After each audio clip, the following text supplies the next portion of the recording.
In today's video, I'm going to teach you how to write software test cases using Copilot. This is a quick and practical workflow you can use when you want to speed up test creation while still keeping control over quality. Copilot can help you generate a strong starting point, but the key is giving it the right context and reviewing what it produces carefully. First, open your code editor with the Copilot extension enabled, and then open the source code file you want to write test cases for. This is important because Copilot works best when it can see the code you're working with directly. Having the correct file open helps it understand the function logic, the surrounding structure, and the style of your project. Next, highlight the specific function or module that you want to test. This gives Copilot focused context, which usually leads to much better results than asking for tests in a general way.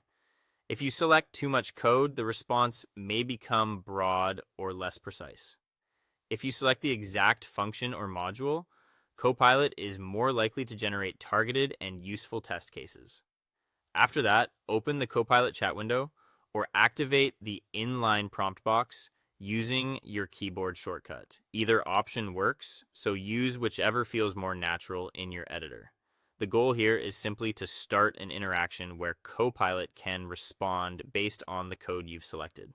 Now enter a clear prompt asking Copilot to generate test cases. Be specific about the testing framework you want to use and mention any edge cases or boundary conditions you want covered. The more precise your prompt is, the more relevant the generated tests will be.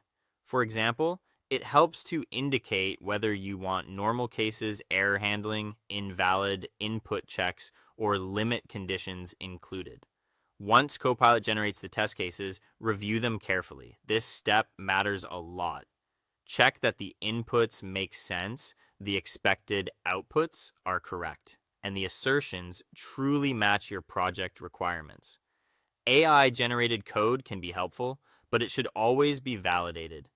Make sure the tests reflect the real behavior your application is supposed to have. When everything looks good, insert the generated code into your test file and run your test suite to verify that all tests pass as expected. Running the suite confirms that the syntax is valid, the tests are connected correctly, and the behavior matches your application logic. If something fails, use that as a signal to refine either the tests or the prompt you gave Copilot. Thanks for watching and happy testing.